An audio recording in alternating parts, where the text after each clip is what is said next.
Beleza. Pessoal, hoje nós estamos na 10ª aula do módulo O Reino dos Céus e a Igreja da Terra. Se você ainda não assistiu às outras 9 aulas, eu recomendo que você assista para que você consiga entender em plenitude, de forma plena, o conteúdo da aula de hoje e a sequência dela, né? Das próximas, porque o que a gente tem feito aqui é uma construção de um pensamento, a construção de um pensamento teológico não contraditório. Então, a partir de uma premissa que foi colocada lá na primeira e na segunda aula, a gente desenvolve uma teologia.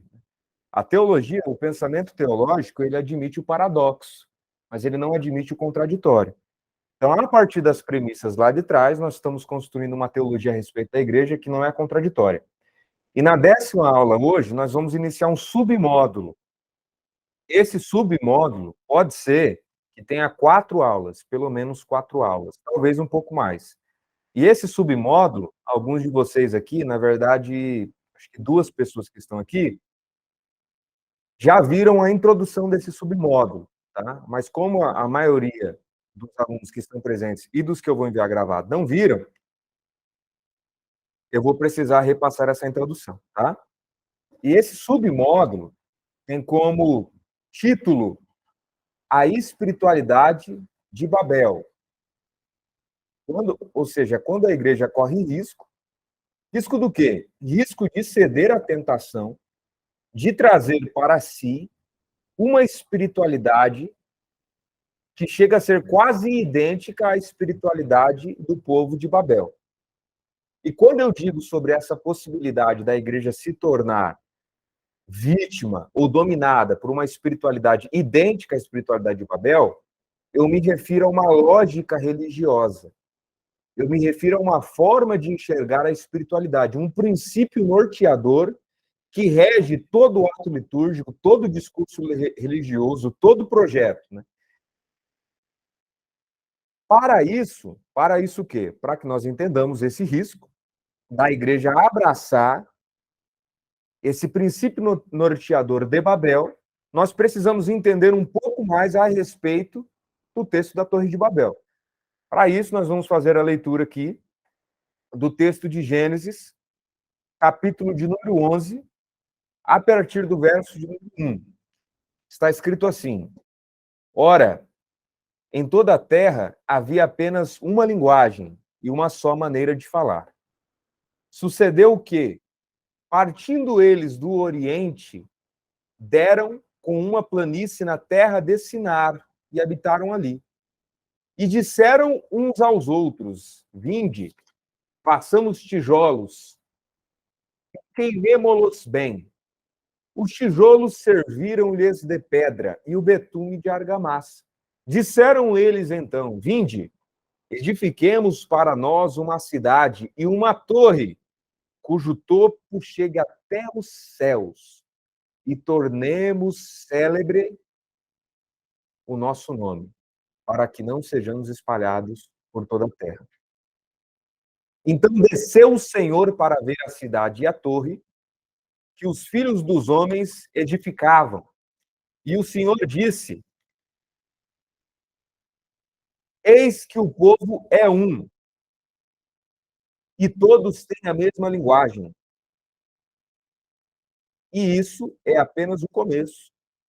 Agora não haverá restrição para tudo o que tentam fazer. Vinde, desçamos e confundamos ali a sua linguagem, para que um não entenda a linguagem do outro. É sorte que o Senhor os dispersou dali, pela superfície da terra, e cessaram de edificar a cidade. Chamou-se-lhe, por isso, o nome de Babel, porque ali confundiu o Senhor a linguagem de toda a terra. E dali o Senhor os dispersou de toda a superfície dela. Pois bem, esse é o texto aí muito famoso da Torre de Babel. E esse texto, meus irmãos, não é um texto simples. Pelo menos para mim não foi. Desde a minha conversão, este foi um dos textos que mais me tirava a calma. Diante de momentos de ensino, eu torcia para que os meus alunos não me perguntassem a respeito deste texto, pois a resposta que eu lhes dava era sempre a mesma, meu amigo, eu ainda não entendi. Era sempre essa resposta que eu dava diante da complexidade deste texto da Torre de Babel. E eu não o entendia por principalmente duas razões. A primeira razão é que no verso de número 6, Deus dá testemunho deste povo. O próprio Deus testemunha em favor deste povo. E afirma que agora eles eram um. Agora eles andam em unidade. E diante desta unidade, a intervenção divina nos surpreende e até mesmo nos assusta. Deus interrompe. E mais do que isso, a intervenção de Deus promove a destruição daquela unidade que os homens tinham entre si. Ou melhor, Deus promove a divisão. Nós estamos num momento aqui, em Gênesis capítulo número 11, em que, surpreendentemente, Deus promove uma divisão. Nos lembremos do Evangelho de João, capítulo de número 17, o verso de número 20 ao verso de número 21, onde Jesus faz uma oração. Ele diz assim: não rogo somente por este, mas também por aqueles, Jesus diz, não rogo somente por este, mas também por aqueles que virão a crer em mim, por intermédio da sua palavra. Eu oro para que todos sejam um, como nós somos um. É Jesus falando com o Pai. Pai, eu peço para que eles sejam um, como eu e o Senhor somos um. O pedido de Jesus era para que fôssemos um, como ele e o Pai são um. E qual que é a questão aqui? A questão é que no texto de Gênesis capítulo de número 11, nós estamos diante de um momento em que o próprio Deus, olhando para esta torre e para a construção dela, afirma: agora os homens são um. Ou seja, Jesus ora para que os homens sejam um, e Deus olha para a Torre de Babel e diz: agora os homens são um. Contudo, misteriosamente, Deus não se agrada daquela unidade e promove a divisão, promove a destruição daquela unidade, ao ponto de futuramente, por conta dessa ação de Deus, o nome Babel veio a significar confusão. O nome Babel até então não significava confusão, e daqui a pouco nós vamos ver o que significava o nome Babel. Mas por conta dessa intervenção de Deus, Pai de nosso Senhor Salvador Jesus Cristo, o nome Babel torna-se confusão, ou seja, misteriosamente é o dia que Deus promove, entre aspas, uma confusão, a confusão de línguas. Irônico, não? Deus promover uma confusão. As pessoas não se entendiam mais, as pessoas não se compreendiam, não falavam mais a mesma língua. De modo que, por consequência, não conseguiram mais caminhar a unidade e foram obrigados a se separar. Esse é o primeiro aspecto. E o segundo aspecto que me intrigava diante deste texto é que não me fazia sentido nenhum a ideia de que Deus estivesse se incomodando com a construção de uma torre. Porque senão Deus estaria aí até hoje matando ou confundindo as línguas aí de um monte de engenheiro, né? Não me fazia sentido que o Deus infinito e perfeito tivesse ficado enciumado com alguns homens construindo uma torre. Mais confuso ainda eu ficava quando eu li o verso de número 6, onde o próprio Deus está basicamente afirmando que o que estão fazendo é um absurdo, é só o começo. E diante deste absurdo, diz o Senhor, que não haveria mais limites a eles. Esses limites que Deus diz ali, né? Agora não haverá mais limites para que eles possam fazer, não se refere à capacidade, o homem agora tem a capacidade de fazer tudo o que ele quiser, mas se refere a um limite moral. Eles não tinham mais escrúpulos. É como se Deus estivesse dizendo, eles estão com o coração tão apodrecido que não há mais o que eles não façam diante de tanta maldade que os domina. E tudo isso fruto da construção de uma torre. Então, a partir desse momento, nós vamos começar a entender um pouco mais sobre essa torre, e então nos fará total sentido o porquê Deus revelou tamanha ira diante dessa construção. Foram encontradas há não muito tempo, na verdade, há pouco tempo, os pesquisadores, várias torres distribuídas aí pelo mundo, que tinham o mesmo estilo de construção, como relatado em Gênesis capítulo 1, na construção de Babel. Tijolos queimados e colados com betume. Essa é a descrição do autor de Gênesis, da em Gênesis. Em 1872, um historiador chamado George Smith encontrou um tablete que trazia o seguinte relato acerca desta construção. Abre aspas. Olha o que o historiador encontrou. Irmão, o historiador encontrou um tablete escrito na língua antiga, que eles tiveram todo o trabalho de traduzir, a seguinte frase. Abre aspas. A edificação desta torre ofendeu todos os deuses. Numa noite eles deitaram abaixo o que o homem havia construído e impediram o seu progresso. Os construtores foram espalhados e sua língua se tornou estranha. De igual forma, foi encontrada uma carta onde um plebeu, onde um homem pede a um rei que esse rei o aceite como seu empregado. E esse homem, ao fazer esse pedido de o rei, diz o seguinte: meu rei, houveram tempos na Mesopotâmia bons. Hoje nós estamos em tempos difíceis. Mas houve, ó rei, uma era de ouro, onde havia harmonia entre os idiomas e todos adoravam a Deus em uma só língua. É muito provável que essa carta se refira a um acontecimento que dividiu as línguas. Ele falou assim: ó rei, houve um tempo em que todo mundo adorava a Deus em uma só língua, em um só idioma. Misteriosamente, alguma coisa aconteceu, espalhou o povo sobre a terra. E não falavam mais a mesma língua. E não somente o texto bíblico, mas esses artefatos encontrados também dão testemunho de que Deus se irou daquela unidade promovida por Babel e da construção daquela torre. E a pergunta ainda continua: qual é a razão de Deus considerar tão absurda a construção de uma torre? E mal há em construir uma torre. O primeiro aspecto a se observar para a compreensão deste texto é que essa construção não era uma construção comum. Não era uma construção como a construção de um prédio, como o prédio que eu estou aqui agora. Eu estou no quarto andar de um prédio. Não, não era uma construção como um prédio comum. A torre em Babel, ou a torre de Babel, preste atenção, é uma construção espiritual. A Torre de Babel é um empreendimento essencialmente espiritual, a começar pelo seu nome, Torre de Babel. A palavra Babel tem origem numa palavra Babilu. Babilu.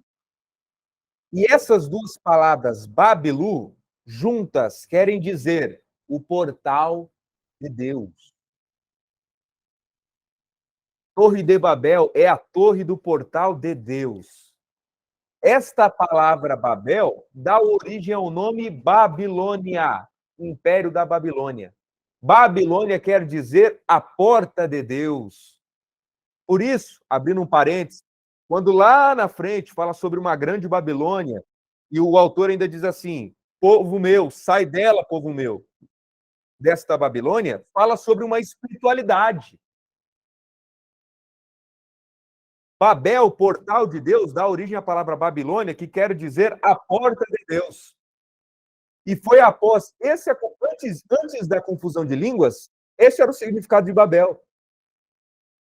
Após esse acontecimento da confusão de línguas, os hebreus deram a Babel um significado não mais etimológico, que etimológico é a análise da palavra, mas um significado histórico. Babel passou a ser conhecida como confusão. Então, o primeiro aspecto desta torre, deste empreendimento, se você tiver com um caderno aí, ou se você quiser depois eu te envio isso tudo, mas se você tiver com um caderno e estiver anotando no celular, anote aí. O primeiro aspecto de Babel é que era uma construção espiritual. De modo que daqui para frente, todas as vezes que nesta aula eu me referir à palavra Babel, eu não estou me referindo à confusão. Eu estou me referindo ao sentido etimológico, eu estou me referindo a uma espiritualidade. Lembre-se do título da aula. A espiritualidade de Babel. E a tentação que está sobre a igreja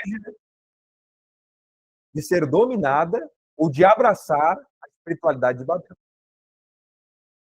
Na época que nós estamos lendo de Gênesis capítulo de número 11, e a partir disso, construções como esta não eram raras. E elas eram conhecidas como zigurates. Hoje a gente chama de torre. Naquela época chamavam de zigurates. E zigurates, você pode pesquisar aí, você pode dar um Google, né? Essa expressão está famosa agora. Você pode dar um Google aí e você vai ver que zigurates são santuários. São santuários com muitas escadarias. E são santuários onde os homens tinham acesso aos deuses. Quando os deuses desciam para visitar o seu povo, eram nesses zigurates onde os deuses se manifestavam. Essas torres eram para estes povos como uma espécie de link entre o céu e a terra. Construções que permitiam que a escala humana e a escala divina se tocassem momentaneamente. As escadarias que subiam da base da torre até o topo eram literalmente conhecidos para este povo como um caminho de ascensão até os deuses. Vocês se lembram de Jacó? Quando Jacó dorme ao relento e ele tem um sonho. E nesse sonho ele vê uma escadaria. Ele vê uma escadaria que vem de baixo para cima, de cima para baixo, mas é uma escadaria que liga os céus e a terra. E nela os anjos subiam e desciam. Provavelmente esse sonho de Jacó, relacionando uma escadaria a algo sagrado, a uma manifestação do divino, tem alguma relação direta com esse arquétipo, com essa imagem que Jacó tinha referente àquela época, dos zigurates. Zigurates menores recebiam deuses menores. Zigurates maiores recebiam deuses maiores. E o fato de, em Gênesis capítulo de número 11, o texto demonstrar a intenção de se construir uma torre pela qual o nome dele se tornaria grande, é que essa torre seria a maior de todas as outras torres. Por conseguinte, ali se manifestaria o maior de todos os outros deuses, uma torre que alcance os céus, uma torre que chame a atenção dos deuses ao ponto de alcançar as dimensões do divino. O segundo aspecto dessa torre é o lugar onde os deuses se manifestam. Primeiro aspecto é uma construção espiritual. Segundo aspecto é um lugar onde os deuses se manifestam. Há pouco tempo atrás, foi encontrado num templo pagão um outro tablete, datado de aproximadamente 2000 anos antes de Cristo. Neste tablete é mostrada a construção de um zigurate, uma torre. Com o mesmo sistema e etc. da Torre de Babel. E esta torre havia sido construída em homenagem ao deus da lua, chamado Nanar. Abre aspas aqui para uma curiosidade. Deus da lua, Nanar. Nanar, a gente, de noite, lembra da musiquinha da criança, como que é? De Nanar? Nana, neném, neném não quer Nanar. Pode ser, não sei, que exista algum vínculo histórico desse deus da lua chamado Nanar. Quando tem a lua, as pessoas dormem, por isso essa expressão nanar, dormir. Então, esta torre encontrada nesse tablet, e só voltando para o parênteses, não estou dizendo que você não pode falar nanar, tá, meu irmão? Pode cantar a musiquinha de nanar com o seu filho, sim, não tem problema. Então, neste tablet, que é apresentado, onde apresenta a construção da torre, sendo feita em homenagem ao deus Naná, é apresentado todo o povo junto, construindo esta torre, e no topo desta torre aparece o rei adorando ao deus Nanar. Todos deveriam ir até o zigurate para adorar ao seu Deus. Nós vemos aqui mais dois aspectos da torre, da zigurate. O terceiro aspecto, que é algo construído em nome de Deus e para Deus. Esta torre foi construída para Nanar e por Nanar, em nome de Nanar. E o quarto aspecto é que é um local de adoração. Tá? Recapitulando, o primeiro aspecto, uma construção espiritual. Ok? Segundo aspecto, é o lugar onde os deuses se manifestam. Terceiro aspecto, é algo construído em nome de Deus e para Deus. Quarto aspecto, é um local de adoração. Para no quinto aspecto, nós precisamos entender também os acontecimentos que antecederam esta construção. O dilúvio. Se você volta antes de Gênesis, capítulo de número 11, você está em Gênesis de 6 a 9, nós vemos os acontecimentos ali relacionados ao dilúvio. E imediatamente após esses acontecimentos relacionados ao dilúvio, o texto fala dessa construção.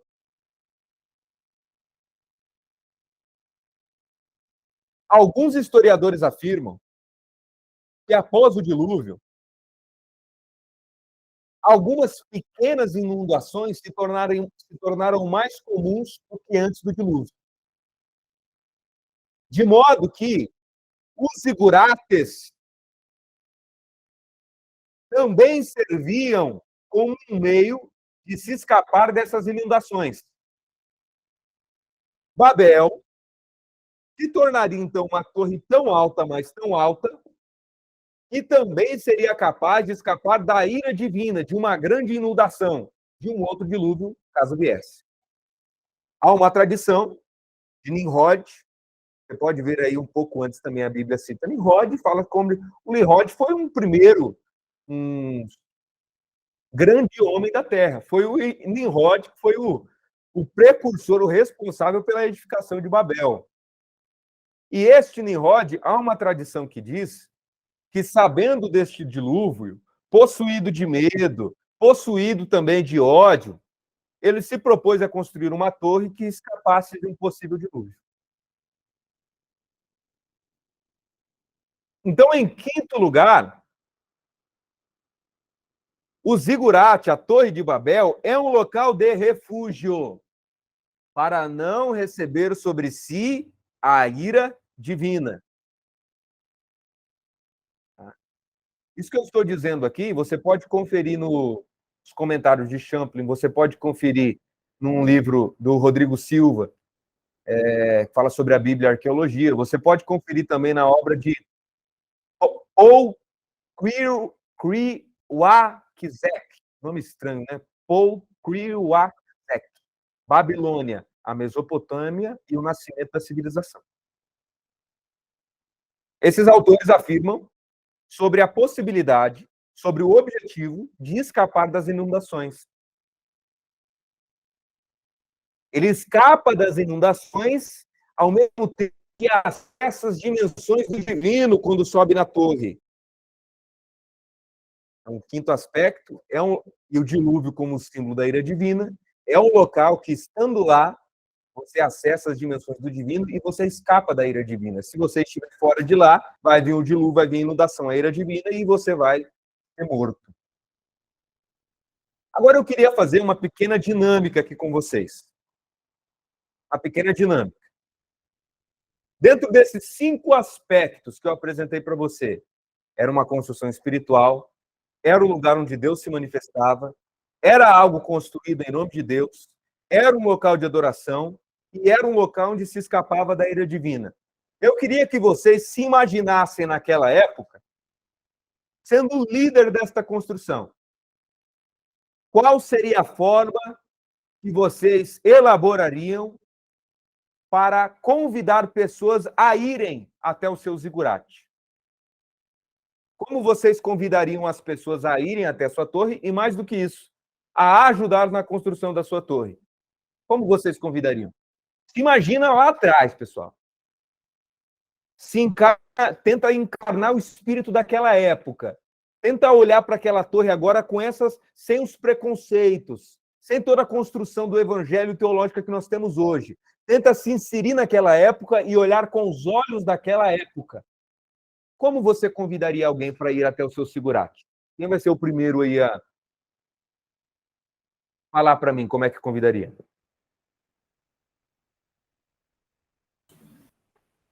Mano, creio que oferecendo algo em troca, né? Por exemplo, você poderia me dar um exemplo?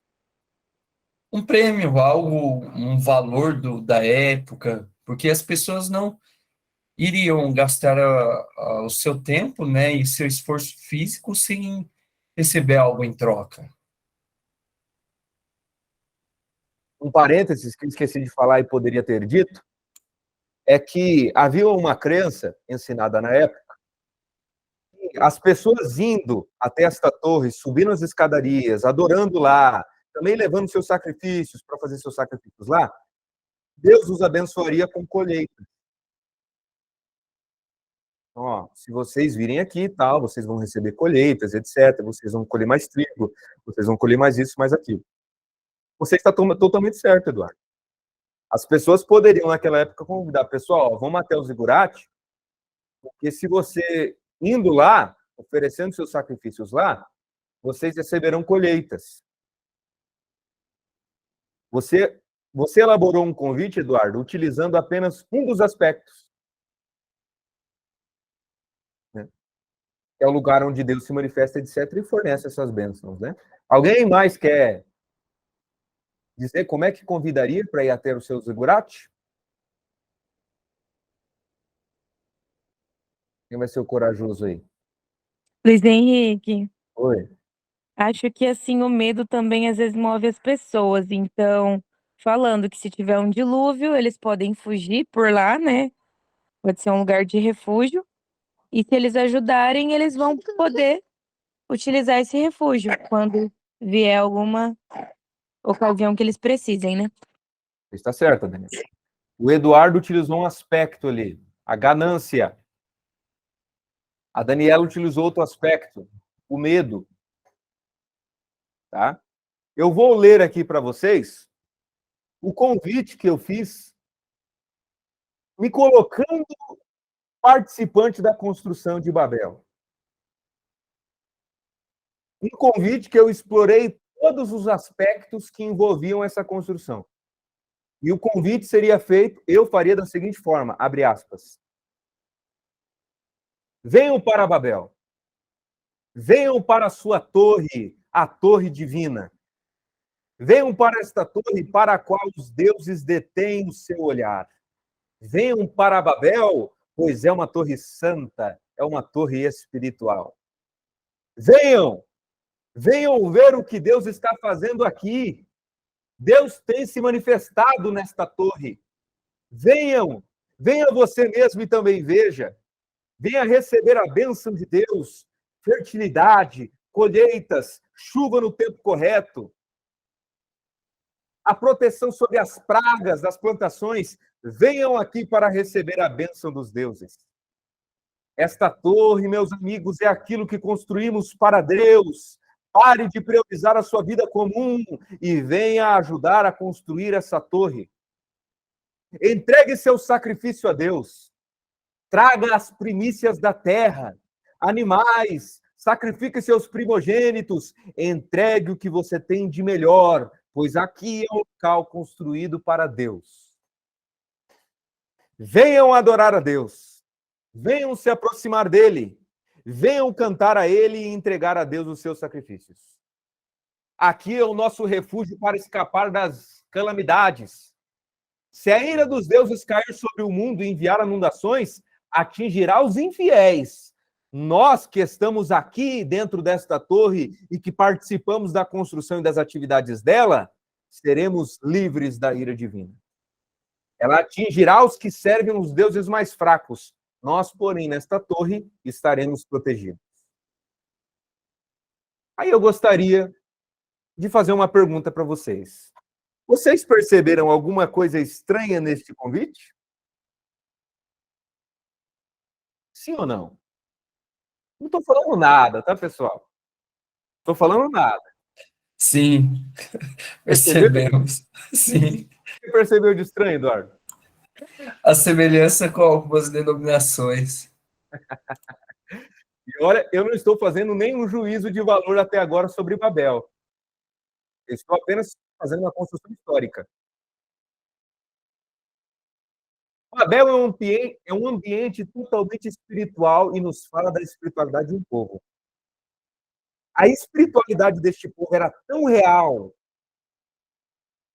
estava tão penetrada no coração dos homens, que, como disse Deus, em nome dela, eles se tornaram um.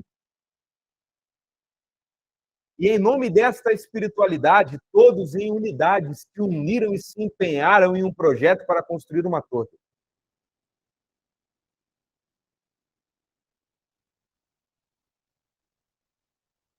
Nos surpreende o fato de que a maioria dos convites relacionados aos nossos cultos, aos nossos eventos, às nossas campanhas, ao nosso marketing religioso, tenham como premissa os mesmos fundamentos de Babel. Só esse fato já nos surpreende. Eu não estou fazendo, por enquanto, nenhum juízo de valor. Mas só o fato da nossa lógica religiosa para o convite, para atrair pessoas, ser idêntica ou quase idêntica a esse princípio de Babel, já é algo que deveria, no mínimo, nos gerar desconfiança. No mínimo. E o último aspecto, que eu não citei ainda para vocês, e sem dúvida o mais importante, foi o que me fez entender esse texto, pessoal. Ô, Jarlen, você está aí, meu brother? Estamos aqui, mano. Meu brother, o que você achou do convite de Babel? Percebeu alguma coisa estranha também, igual o Eduardo, ou não? Rapaz, aqui em Mato Grosso do Sul tá lotado disso aí. Ei, meu irmão, você é uma benção. Olha lá, pessoal, o que é o óculos que nos fará compreender porque Deus se irou com isso? Foi lendo o livro, entre a conversa de um papa e um rabino, eu entendi esse texto. Anos com essa dúvida, anos e anos. E o livro eu tenho aqui, ali na biblioteca, uma pequena biblioteca que eu tenho. Eu esqueci de pegar o livro. Queria mostrar para vocês aqui, mas o livro você pode pesquisar aí no Google, se chama Sobre o Céu e a Terra. É uma conversa entre um papa e um rabino. E os dois era uma conversa aberta, eles conversaram sobre muitos assuntos. E enquanto eu lia, eu me surpreendi quando o assunto se voltou para Babel. E o rabino, que é judeu, tá? Que é basicamente o detentor, historicamente falando, de todo o Antigo Testamento, ele faz uma afirmação sobre a tradição judaica. E ele diz que a tradição judaica explica a ira de Deus em relação à Torre de Babel por conta dos tijolos. Como assim por causa dos tijolos? Se você lê o texto de Gênesis capítulo de número 11, não faz muito sentido para um texto tão importante que sucede ao dilúvio ter um texto específico para falar de tijolo. E olha só o que o autor diz. Segundo o rabino, foi em nome desta grande construção espiritual, em nome da construção desta torre, que um tijolo passou a valer mais que a vida humana. Por que o tijolo passou mais, valendo mais que a vida humana? Porque quando a finalidade torna-se a construção, quando a finalidade última torna-se o zigurate, a torre, o ser humano torna-se um meio para se alcançar este fim. O ser humano torna-se apenas uma escada, apenas um elevador, para te levar até a finalidade que você quer alcançar, que é a construção da torre. Então, quando a construção torna-se o bem maior, o tijolo, que é o que possibilita que a construção se efetue, tornou-se automaticamente o bem de maior valor. Se morresse um ser humano naquela construção, pouco importa. O que importa é que um tijolo não se quebre, para que a construção permaneça. Tijolo é aquilo que torna o projeto possível. Tijolo é aquilo que faz o projeto andar para frente. Tijolo é aquilo que faz o projeto crescer. E sem homens, nós não conseguimos tijolos. E se não conseguimos tijolos, a nossa torre não cresce. Então, nós precisamos de muita gente.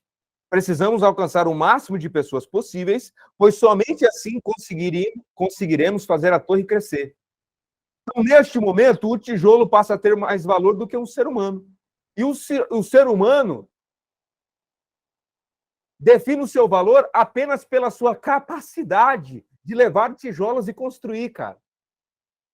O ser humano, ele deixa de ter valor por si mesmo, pela vida, pelo que ele é. Como diz, olhar para as aves do céu, porventura vocês não têm muito mais valor do que elas? O valor presente no ser humano é infinitamente maior do que aves, do que lírio dos campos, do que vestes, do que alimento, do que qualquer coisa. O valor intrínseco a nós. A lógica do Babel, no entanto, tira o ser humano, tira o homem, tira a vida, a importância última, e coloca o tijolo, coloca a construção, coloca o projeto, de modo que o homem tornou-se um meio para que o projeto aconteça. Então, conseguiram entender até aqui? Alguém tem alguma pergunta, alguma observação, alguma dúvida? Tranquilo até agora. Então, vamos lá. Nimrod é o cara que promove uma construção e seu objetivo final, diz o texto de Gênesis 11. Façamos o nosso nome grande. É uma espiritualidade que tem aparência de espiritualidade, que tem discurso de espiritualidade, que tem todo um sacerdócio organizado que se dizem representantes da espiritualidade, mas esse discurso é um discurso que tem como objetivo único viabilizar a afirmação de Gênesis 11, façamos o nosso nome grande, construamos uma torre. E aí a pergunta, eu gostaria de perguntar a vocês e tentar ver de vocês o que vocês conseguiram entender. Quando a igreja se torna Babel? Quando a espiritualidade da igreja torna-se uma espiritualidade dominada pela espiritualidade de Babel? Quanto que vocês acham desses aspectos que eu apresentei para você? Construção espiritual, lugar onde Deus se manifestava, era algo construído em nome de Deus e por Deus e para Deus, era um local de adoração, era um local de se escapar da ira divina, era uma espiritualidade que focava no crescimento. Construamos uma torre, passamos o nosso nome grande. Quando que a igreja se torna dominada pela espiritualidade de Babel? Quando o número importa mais do que os outros princípios, né? Quando as pessoas são só números para encher e não. A intenção não como que eu posso te explicar? Cuidar mesmo, né? Levar o evangelho e o evangelho correto, eu acho. Perfeito, Daniel. Levar o evangelho correto. Por que levar o evangelho correto? Olha só o que a Daniela falou, levar o evangelho correto. Por quê? Vamos lá, pessoal. Quando a Mariusana, a minha mãe, quando o objetivo final, olha o que ela escreveu aqui na conversa. Quando o objetivo final e principal não é Cristo. Quando o objetivo final não é Cristo. A Daniela falou quando deixa de se pregar o evangelho correto. Vamos lá. Nimrod, ele tem um plano. Nimrod, ele tem um projeto que talvez a maioria das pessoas não tinham acesso e informação desse projeto, porque ninguém vê o coração de Nimrod. Mas qual que é o projeto de Nimrod? Nimrod quer fazer o nome dele grande sobre a terra. Nimrod quer fazer uma grande construção. Centralização. Muita gente em volta, ok? Todo o discurso que nasce depois do projeto, ou seja, vem o primeiro projeto, está no coração de Nimrod, crescer. Para que esse projeto se efetue, é óbvio que Nimrod precisa desenvolver um discurso que viabilize, que torne possível a construção desta torre. Porque sozinho ele não consegue construir uma torre. Ele precisa desenvolver um discurso que alcance, que abrace multidões, para que com a força dos tais, ele seja capaz de efetuar o seu projeto, ou seja, de construir essa torre.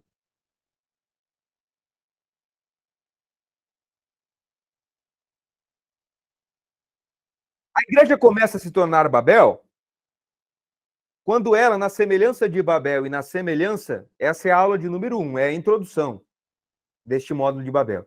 Mas um dos aspectos que a igreja começa a se tornar Babel é quando ela começa a olhar a igreja, que eu digo, como instituição organizada. Se você não assistiu a aula de número 8, que fala sobre igreja, instituição e desigrejados, por favor, assista. Que ali nós fazemos um conceito, uma conceituação do que é instituição, do que é igreja e do que são os desigrejados. Quando a igreja, como instituição formal, organizada, que tem seus custos, que tem seus gastos, que tem seu local, que tem o seu projeto de autoproteção, de sobrevivência, de crescimento, quando ela começa a olhar para si, ela passa a ter Nimrod como referência. Ela quer crescer. E quando ela começa a olhar para si, e a sua finalidade torna-se o crescer, torna-se se tornar grande,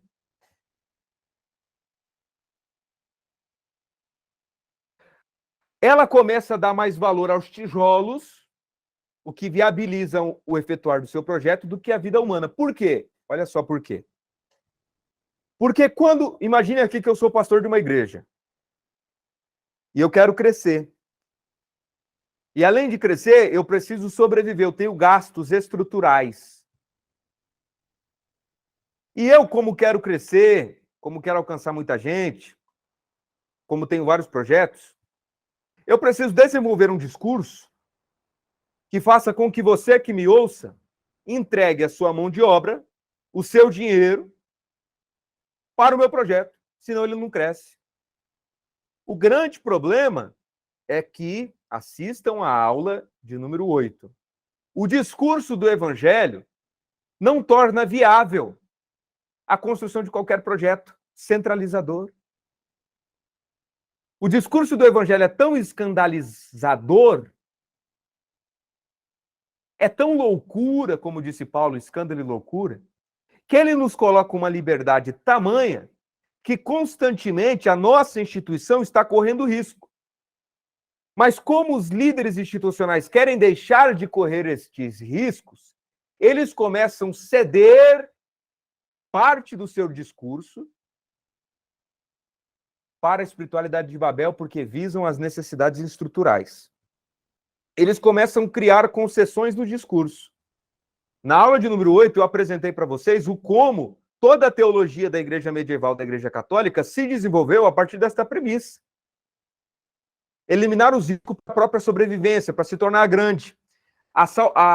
Não a salvação fora da igreja católica, as indulgências, o papado, todo aquele discurso tinha como objetivo possibilitar que a torre continuasse de pé e continuasse crescendo. Quando o líder de uma igreja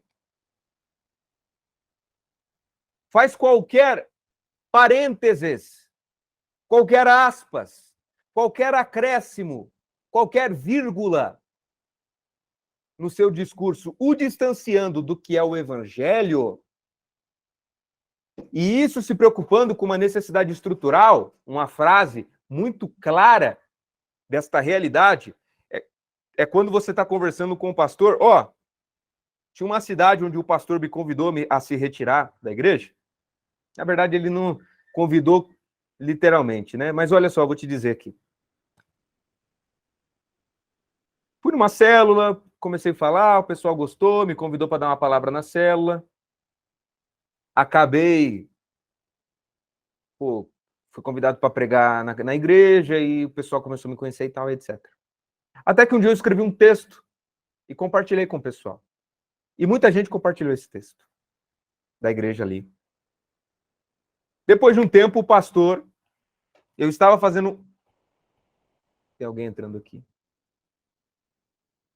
Depois de um tempo, eu estava fazendo um trabalho voluntário para a igreja. Voluntário. Estava o dia inteiro fazendo esse trabalho voluntário. E esse pastor chegou até mim e disse assim, olha só como que Deus é bom, né? Eu estava querendo conversar com você, Luiz. Eu disse, pastor, o que eu posso te ajudar? O que o senhor precisa? Ele disse assim para mim, cara,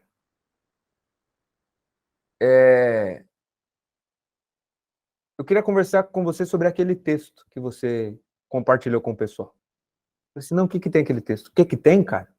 O que tem, cara, que eu estou há anos construindo algo na mente do pessoal, que eu estou ensinando algo. E você vem, tá aí um mês, e já manda esse texto aí, desconstruindo, você não tem noção do problema que você me gerou. Eu estou tendo que resolver problema essa semana inteira, por conta disso daí. É por isso, cara, e começou, é por isso que você é isso, é por isso que isso, é por isso... E começou a colocar, usar contra mim, vários aspectos que eu falei de mim mesmo para ele. Eu me abri para ele, contei algumas coisas que me machucavam e que me machucaram. Naquele momento ele pegou e tacou tudo na minha cara, assim, ó. E ele falou, e aí eu, calmo, né? Eu me surpreendi, não esperava. Aí eu olhei para ele e disse assim, pastor, vamos ler o texto aqui. E eu li. E eu olhei para ele, pastor, o que eu falei aqui? Olha só, pessoal. O que eu falei aqui que está contrário ao evangelho? Ele olhou para mim e disse assim, rapaz, eu não estou nem aí se está a favor ou contra o evangelho. O que eu estou preocupado é que eu tenho conta para pagar no final do mês. Eu tenho um salário de pastor para pagar. Ali, naquele momento, eu desisti da conversa. Por quê? Porque eu percebi que o foco dele estava nas necessidades estruturais. E não, como a Daniela disse, pregar o evangelho correto, que pregar o evangelho correto é ter, como a minha mãe disse, Cristo como alvo. E quando o indivíduo, visando as necessidades estruturais, ela acrescenta vírgulas no discurso, ela assume, mesmo que de forma inconsciente, que a sua estrutura é maior e mais importante que o discurso e que o próprio ouvinte do discurso. Ou seja, se o meu discurso é o evangelho, e para atender às necessidades estruturais eu mudo o discurso, eu estou assumindo que a minha estrutura é mais importante do que o próprio discurso, ou seja, a minha estrutura é mais importante do que o próprio evangelho, porque em nome da minha estrutura eu altero o evangelho. Ah, mas Luiz, aí vocês assistem todas as outras aulas, mas Luiz, se eu falar que igreja é tudo que você apresentou, como é que o povo vai deixar de dar dinheiro? Então, porque eu preciso do dinheiro do povo, eu preciso acrescentar vírgulas no discurso. Quando o cara se coloca no grau de prepotência de alterar o discurso em nome da sua estrutura, ele assume, Luiz, para mim, a minha estrutura é mais importante do que o evangelho. E, ao mesmo tempo, ele diz que a estrutura dele, o tijolo dele, é mais importante do que a vida humana. Por que é mais importante do que a vida humana? Porque o discurso do evangelho é uma resposta para a espiritualidade do homem. O discurso do evangelho é uma resposta para o drama humano, para o vazio humano, para a dor humana, para as relações humanas. Quando eu altero esse discurso, que é a resposta total e completa para o homem, em nome da minha estrutura, eu estou dizendo, a minha estrutura é mais importante do que o homem. Porque eu não estou dando a resposta clara e profunda e completa que Jesus deu. Há um princípio, se você for estudar aí, dá um Google, né? Se você for dar um Google aí e você pesquisar sobre o Pacto de Lausanne, foi o maior concílio da história do protestantismo. Se reuniram pessoas, pastores e teólogos do mundo inteiro. Eu tenho um professor aqui que estava lá. Ele, pelo menos, me disse que estava lá. Né? E uma das afirmações máximas desse Pacto de Lausanne foi o seguinte: pregar o evangelho todo para o homem todo em todo o tempo. Isso é um princípio do protestantismo. Pregar o evangelho todo, completo. Porque só o evangelho todo e completo é remédio, é cura para o homem todo e completo. Quando nós começamos a acrescentar qualquer vírgula ao discurso do evangelho em nome das necessidades estruturais que nós criamos, nós começamos a abraçar a espiritualidade de Babel.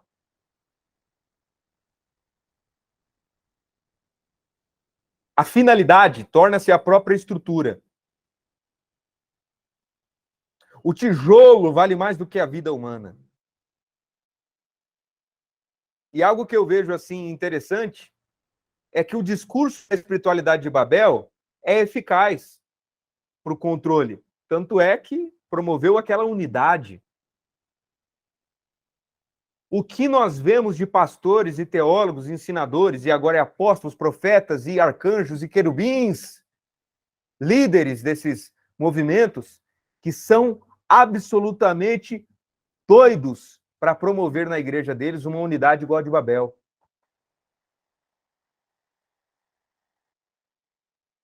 Uma unidade como a de Babel, de pessoas que dão tudo de si em nome da estrutura e do projeto.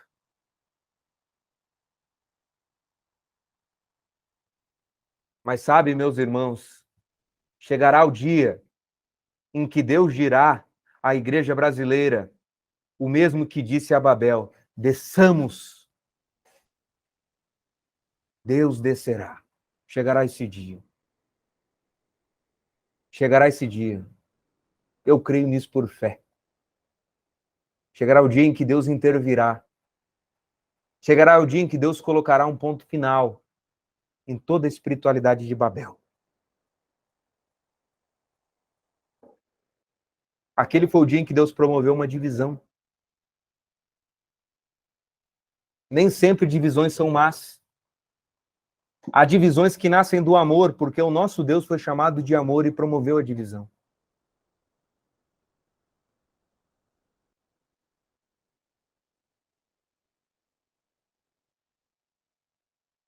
Todo o discurso que viabilizou a construção de Babel, a partir da próxima aula nós vamos analisar aspectos desses discursos que estão tão presentes, pessoal, no discurso da igreja evangélica, que aí vocês vão se assustar. Eu anotei aqui alguns aspectos, mas, por exemplo, o conceito do sagrado em Babel. Será só uma aula sobre isso, pessoal. O conceito de medo, o conceito da ganância, o conceito da espiritualidade voltada para o eu.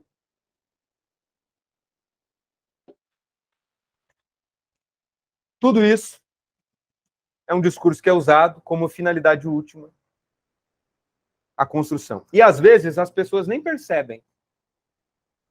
As pessoas abraçam o discurso, até reproduzem o discurso e não percebem que a origem, que a nascente do discurso é o desejo de proteção da estrutura.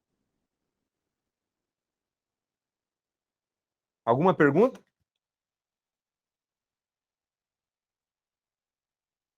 Alguma observação? Essa aula vai ser muito doida. Glória a Deus, meu brother. Glória a Deus, meu brother. Que o reino cresça, meus irmãos, e que a nossa torre diminua. Será que o seu líder tem coragem de dizer isso? Que o reino cresça em detrimento do meu projeto de torre.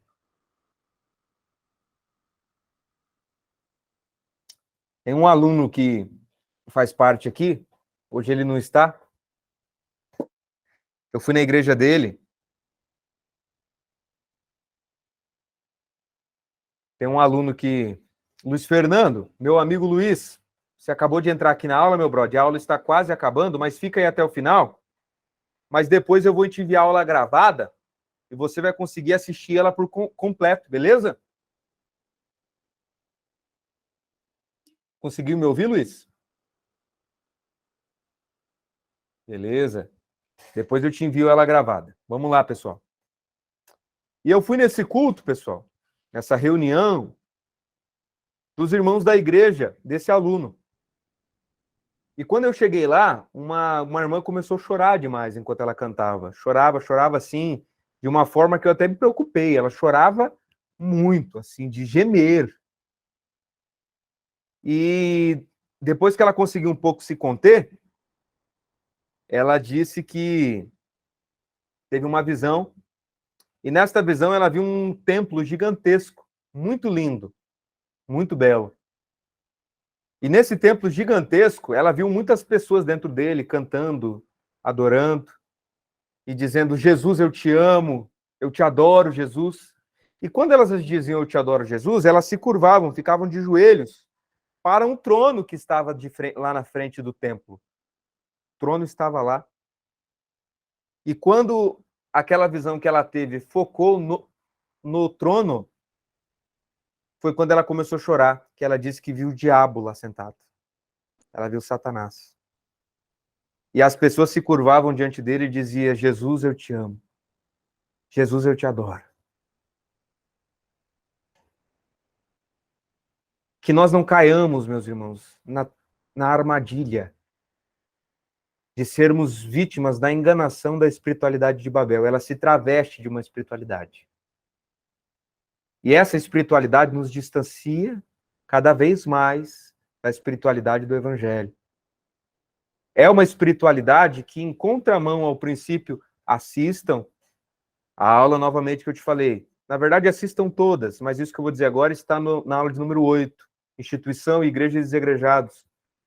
Esse princípio institucional da autoproteção e de uma autoproteção que corrompe o discurso e a missão da igreja é contrário ao princípio eclesial, ao princípio da igreja. É o total oposto.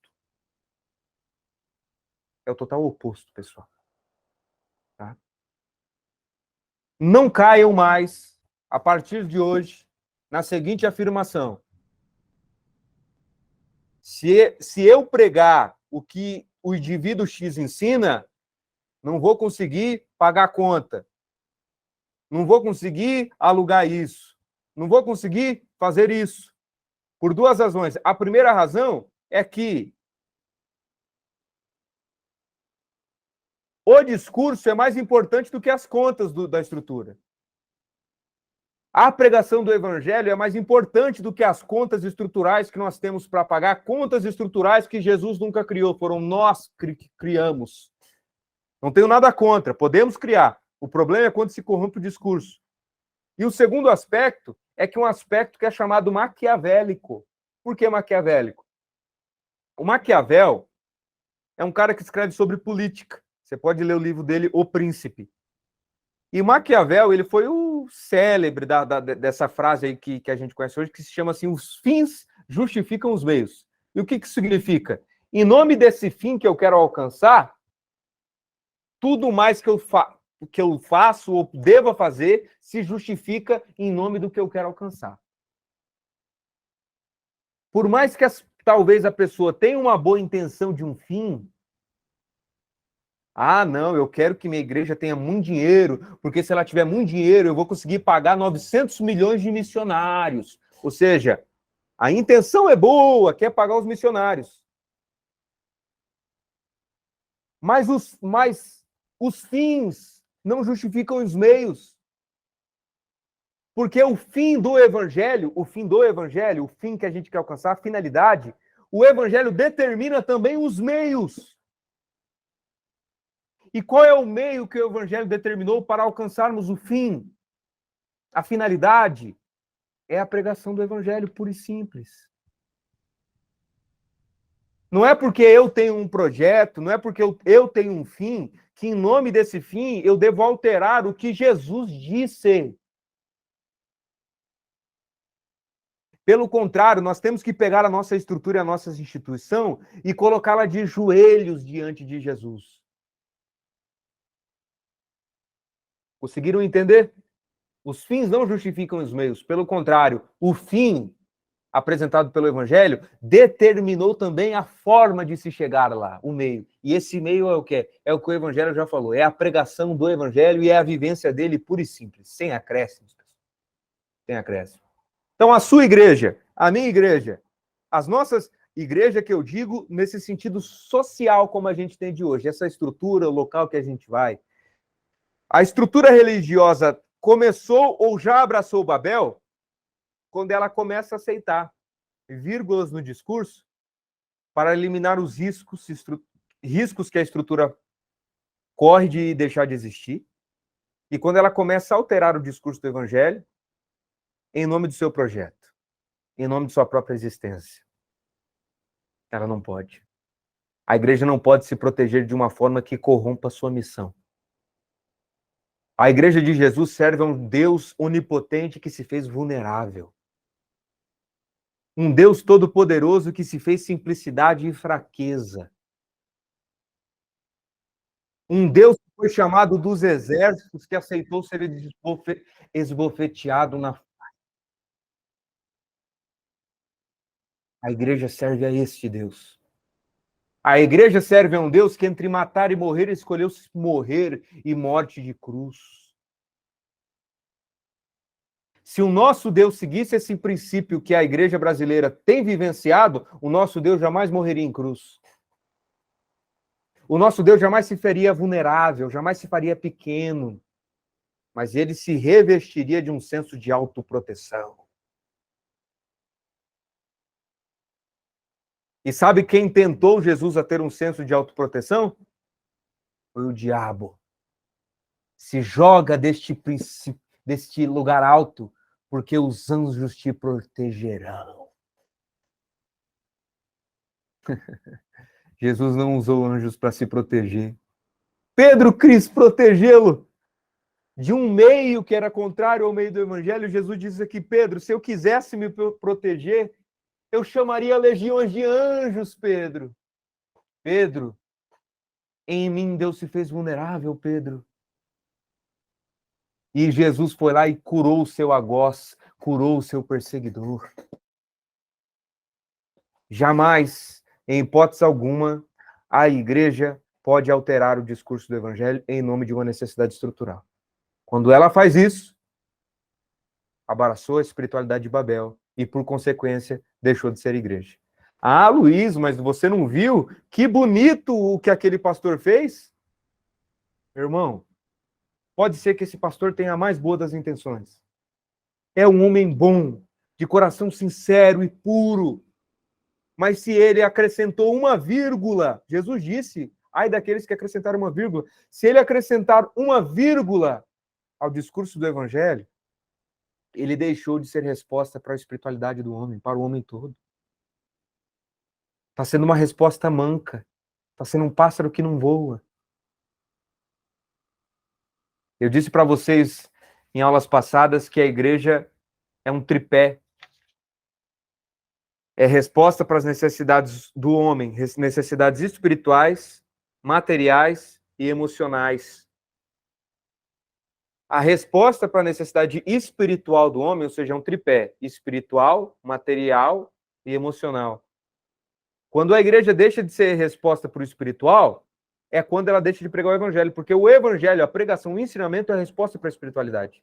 Se ela coloca vírgulas no discurso do evangelho, ela perde o tripé da resposta da espiritualidade para o homem, da necessidade espiritual. Se ela perde o tripé, o que acontece com o tripé quando ele perde uma perna? O que acontece? Ele cai. Ele cai. Ele cai. Uma igreja que coloca vírgulas no discurso tornou-se em espiritualidade babeliana. Olha a palavra que eu criei. Babeliana. E sendo dominada por uma espiritualidade de Babel, ou seja, uma espiritualidade babeliana, ela caiu. Ela se perdeu. Esse foi, pessoal, o conteúdo da aula de hoje. A partir da próxima aula, nós vamos focar nos aspectos específicos que nascem quando a igreja se torna Babel. Quando a igreja abraça a espiritualidade de Babel, algumas coisas nascem. E nós vamos analisar aspecto por aspecto. Alguma pergunta? Alguma observação? Algum agradecimento? Algum pedido de oração? Qualquer coisa? A aula está aberta aí, pessoal.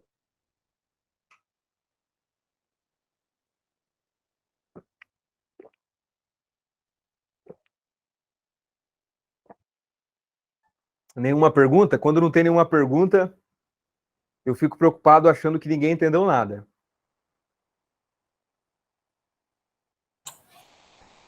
Os próximos capítulos da aula, cara, a gente tá aguardando. Mas o de hoje deu para entender, né, mano? Demais, mano. Demais. Um panorama muito bom. Luiz Fernando, que bom que você conseguiu pegar o final aí, mas eu vou te enviar a aula gravada, tá, mano? Na hora que você tiver um tempinho, assista ela por completo. Vai ser muito importante, tá? Pessoal, mais alguma observação? Rodrigo, Davi, Jarlen, Matheus, alguém aí? Este é um resultado que encontrei na web. O celular começou a falar sozinho aqui. Jarlen, alguma pergunta ou observação, meu brother? Cara, a princípio não, mas desde todos esses aspectos que você falou, a pergunta que não quer calar é quando você enxerga esses aspectos no ambiente ou no lugar, o que fazer? Lógico que com as próximas aulas e essas outras que você já deu, a gente já deu para entender bastante coisa, né? E já deu também para entender o que você tem que fazer, né? Eu creio que as próximas vão abrir mais e mais a nossa mente. Deus abençoe, mano. Tamo junto. Meu brother, que pergunta você fez? Que pergunta? O que fazer quando a igreja torna-se Babel? Eu não vou responder essa pergunta agora, porque respondê-la de forma breve seria até um desrespeito à profundidade da sua pergunta, meu irmão. Nós teremos uma aula somente sobre isso. O que fazer quando a igreja torna-se Babel? Depois de nós analisarmos todos esses aspectos, nós vamos ter essa aula. Esse é o mais importante, né, meu brother? Porque quando a gente fica nos conceitos, a gente fica só no campo da ideia, do teórico, né? Mas o mais importante é quando chega para o prático. O que a gente faz com o que a gente aprendeu, né? Nós teremos uma aula sobre isso. O que fazer quando a igreja torna-se Babel. Alguém mais, pessoal? Última vez que eu vou abrir aí.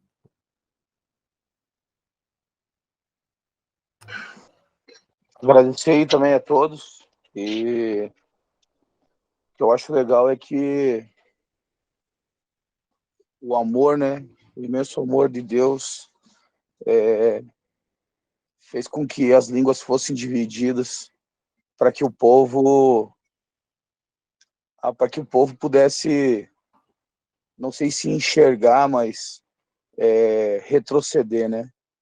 E se voltar ao verdadeiro Deus, né? E parar de adorar aquilo que não era objeto de culto, vamos dizer assim, né? Que era a torre. Agradecer aos irmãos aí, tenham uma boa noite. Valeu, Luiz, tamo junto. Rodrigão, duas coisas que eu queria te falar. A primeira, cara, me emocionei com o que você acabou de falar, cara. Viu como o foco muda quando a gente começa a entender os textos? O que normalmente se ensina na igreja hoje é um Deus que se irou porque construiu uma torre, Deus não queria. A partir dessa perspectiva, a sua resposta foi perfeita, cara. O imenso amor de Deus confundindo as línguas para que os homens pudessem ser livres daquela escravidão. O imenso amor. O que Deus fez ali foi fruto da graça e do amor. Não foi fruto de narcisismo. Não foi fruto de sua própria glória, foi fruto de um imenso amor. Depois da confusão de línguas, a vida humana tornou a ter o valor de antes, valer mais do que um tijolo, porque agora não tinha mais aquela grande construção.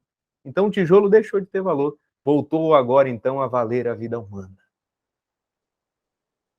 Meu amigo Rodrigo, você poderia fazer uma oração por nós para a gente terminar? Claro. Vamos orar então. Pai, no nome de Jesus, te agradecemos, Deus. Obrigado por esse tempo de qualidade, um tempo de reflexão, um tempo de aprendizado. Oramos para que a gente venha desenvolver cada vez mais aí, Deus, a percepção que vem do Senhor mesmo, aquilo que, Deus, que vem de Ti. Abençoa cada irmão que aqui se encontra, abençoa o Luiz aí, que é um amigão. Nós te agradecemos, Deus. Que tudo isso que está acontecendo seja para a Tua honra, para a Tua glória e para o Teu louvor. Assim como Deus fez com que as línguas fossem confundidas, hoje as igrejas, muitas, né, necessitam mesmo desse choque de realidade para que, de alguma forma, volte à essência. E nós oramos por isso, Deus. Nós oramos para que o Senhor não meça esforços, não. E aquilo que é necessário que aconteça, que venha mesmo a acontecer e fazer parte da nossa vida. Nós te louvamos, muito obrigado. Nós te louvamos e te agradecemos, e tudo isso no nome do teu Filho amado Jesus. Amém. Amém. Meus irmãos, Deus abençoe vocês. Obrigado por todos vocês que contribuíram, que cooperaram. É graças à contribuição de vocês aí que eu consigo permanecer firme nesse propósito que eu tenho, de estar ensinando o Evangelho e estar acompanhando todos que eu acompanho aqui. Pessoal, um abraço, fiquem com Deus. Deus os abençoe.